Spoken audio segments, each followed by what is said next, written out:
And welcome back to Friday Briefing. Thank you so much for staying with us. It's now time to get to know our guest anchor a little bit more. He happens to be the Mvita Member of Parliament, Abdulswamad Nassir. Thank you so much for joining us. Thank you for having me. So earlier on when we started, I was showing our viewers pictures of before and after. Yes, you Before, pictures and then now. True. So at what point did you decide, you know what, I want to actually cut down? I think this is about, it's actually not a very long time ago. I think about 8 months. 8 months ago? Yeah, about 8 months ago. Because it was Ramadan, and I'm presuming we have another 4 months probably to the next Ramadan, 4 or 3 months to go. And yeah, I just decided to start eating healthy, and it worked. It worked. And thereafter, I think about 4 months from today, I started going to the gym on a regular basis. I hear you're addicted to the gym, by the way. Well, no, the reason I'm told that is because majority of the people that I'm with do not exercise.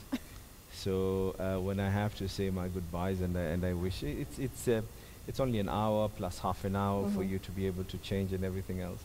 And besides, with the kind of work that we live, it's important. It's important for your own self and for the people as well. You'll never be able to deliver when you're totally unhealthy and you're panting and you can't be able to do anything. I know that. So how much have you lost? How much weight have you lost? Well, the last time that I checked when I was then was about 114, and I think. Director, let's just see those pictures again. 114. Yeah, I think that probably was a bit larger than 114. But the last time that I can recall was about 114, and then I think I'm about 87 now. There you go. Whoa. Yeah. So that was like about 120, 125, I think. I would assume so, yes. Wow. I think a time had come when I'd actually given up on well, I do remember my waist size was a 44. Wow. Okay. 44 inches, and I'm now at 36. So. Wow, that's a big drop. Congratulations. Thank you very much. And maybe shortly we'll be seeing the videos of when you're in the gym. And you'll need to tell me who gave you these videos, because I know of only one person who took them from me. Don't worry, I'm a journalist. I'm a journalist, so it's easy for us to get these things. So going back to your role as MP, how has it been with elections coming? Elections are coming up in 2017, definitely. It's really exciting. I think for this particular job, if you don't have a passion for it, really, and that's the reason why a majority of members do not get elected back, you just need to have a passion for this job. That's it. Do you think you'll be elected back? I'm hoping so. The latest polls that were done on if someone is going to be elected back, I ranked 9th countrywide and 1st in the coastal region. Oh, wow. So I'm hoping that I'll be able to maintain the tempo. So do you want to maintain it, or are you looking at another position like, say, Senator, Governor? I know he's your friend. I don't know if you're willing to take him on. No, I have said this before, and I Yeah. want to be on record again. I wish to continue as a Member of Parliament after the year 2017. And yes, I have as well expressed my desire by the year 2022. I wish to take my political career a niche higher by being the Governor of Mombasa. All right. Okay, we'll be here to watch you. Well, and I'm hoping that with all the support that I've been getting from the media as well, there's a lot that we can be able to do. All right. So when I tweeted and we mentioned that you're coming, of course, very many questions came in from people in Mvita constituency, and they also talked about some of the issues that they're facing, and I think it's an issue that is facing Mombasa County as a whole, and it's water. They're saying hatujaoga siku wiki mbili. True. So what's the progress with that? I am aware. You see, the issue of water delivery and service to the people of Mombasa is a counter function. However, we have been able to discuss these matters with the governor, and I'm aware that they had a problem with the Coast Water Board, and the problem has since been resolved. Water started flowing back in. I am aware as so well. right now, as you speak, there's water? It's never enough. Okay, never enough. It's never but at least enough. it's back. Some of the piping systems that are there have been there from colonial times. Mhm. They've never been replaced. They've never been fixed the way they ought to be fixed. So Mhm. definitely, we're bound to have this problem. Mhm. Population is increasing. The water level of water reaching the county is decreasing. It's Mhm. not even the same as it was. And I know they had a debt that they with the coast water, and I'm looking into it, and they have informed me that they're resolving it. Definitely, the issue of boreholes, this is something that is a stopgap measure. Mhm. It should never be something that should be a permanent solution. Right. And I know that the county government is currently talking, and they've talked to international partners in coming up with a proper solution Mhm. for the water crisis in Mombasa. All right. What can you say has been your biggest challenge as MP? When I got elected, I have made a pledge that at least 60% of my time, human resource, 60% of our capital resource would Mhm. be channeled to education. Unfortunately, a huge amount of it, I'm not saying that all of it, but Right. quite a considerable amount of my time has gone into the issues of security and drug-related issues Mhm. that we have had to use our time and resources in trying to curb this menace.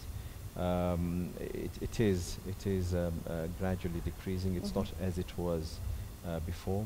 We have put in measures, but then at the end of the day, really the issue of security totally lies in the hands of the police service. We can only be able to do our part Mhm. as representatives of the people by talking to them, by coming up with public barazas, which we have done. We've even gone to even further extents Mhm. than what we should be doing, which is what our mandate is. Mhm. So I think one of the biggest challenge that we have always been faced with Mhm. is the issue of security, and unfortunately as well, we've always had this tendency of one or two rogue officers who take advantage, and we have mass swoops Yes. going on. So whatever you plan, you wish for the economy to be a 24-hour economy, you wish for so much to be able to be done, Mhm. but when you don't have people on the streets because they're afraid of being either harassed by either the cops or Mhm. being harassed by the criminals, then Mhm. it becomes a problem. And I'm hoping that this is going to be able to change. Let's talk about the positives. What can you say is the one thing that you think you've been able to give to the people of Mvita? Education. Mhm. I would strongly say education. We've been able to do quite a lot. We have just finished putting up 5 community libraries. We are waiting for furnishing these libraries. We've even already made arrangements, and we have I think about 18,000 books, Mhm. hardcover books with us. And these libraries are going to be solo operated, so Right. that if you're living in a certain area, even if you school in a different area from where you live, Yeah. you will always be able to go to the nearest library. Mhm. And we should be launching these libraries very, very soon.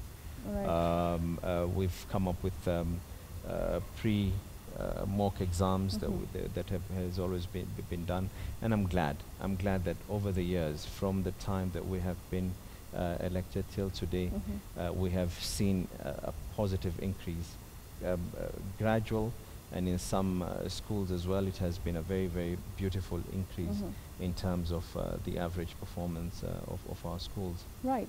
So let's talk a bit about politics, some politics. And when you mention coast politics, especially right now, one of the things that comes out is the women. The Mhm. women politicians have come out really strong, you know, when you talk about Nishimboko, when you talk about Aisha Jumwa and Zainab Chizuga, all these women are coming up, and especially having an Islamic background, you know, it's very interesting to see how vocal they have been. What can you say about that? Well, contrary to popular belief, Islam actually encourages for Mhm. people to be able to speak their heart out and their minds out. And I think it is a positive step, definitely. for the women.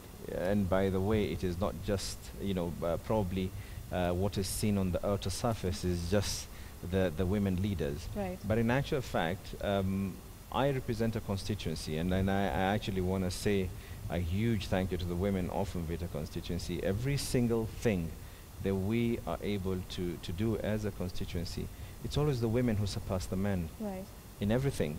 When you go to things like school events, madrasa events, it's always the women who are actually on the forefront taking on these issues, right. and a huge amount of things.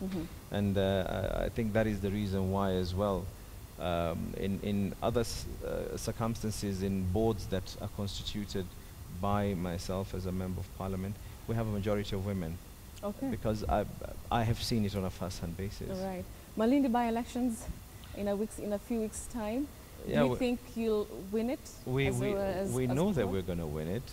You know you're going to win it. We know that we're going to win it because it is in the interest. It is in the interest of the people of Malindi. This is the interest of the whole country. As a coalition, we believe that we have the answers to the mess that we are in.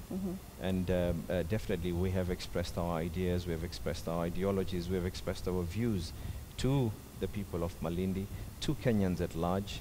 We are seeing positive impact in whatever it is that we do. Our candidate has recently been allowed and given the go-ahead by IEBC to contest the elections. I was in Malindi myself and expect me to go there again with other colleagues as well to drum up support. We need people who will be able to articulate issues in the National Assembly, right. to talk on things that truly matter to the people, and not to be rubber stamps. Not to be rubber stamped. So you're here as a guest anchor. Thank you very much. Let's have a bit of a break from the politics and all the talk, and let's see if you can actually have a part-time job when you're not in parliament. Maybe you can be dropping in. I've been practicing. You've been practicing. I've been practicing every time you've been reading the news. And I tell you, I love my job. This is not very easy. It's not as easy as it looks. I like that you say that, because people are like, you just sit there and look nice. No, and just this read is the news. not as easy as it looks. You've seen it. And I hope I will be able to present the news as the news is meant to be. I think you will do that. Let's go. Let's go. Let's do Join this. me on the news desk. How's 001? The county. The county is doing perfect. There you go. All right. So that's the hot seat, the red one. So the story that you'll be introducing is this one. Are you comfortable? Yes, I'm pretty much okay. You look the part. So let's see if you I'll have be able to act the part. Exactly. All right. So you say that you are passionate about education, and it's good that that's the story about education in Budalangi. All right. So that's a backup. But there we go. Can you see the auto cue properly? Yes, I can see it. Yeah? So introduce yourself. All right. And then take it away. And a warning to every single person back home, no laughing. We'll try not to. Enjoy it. All right.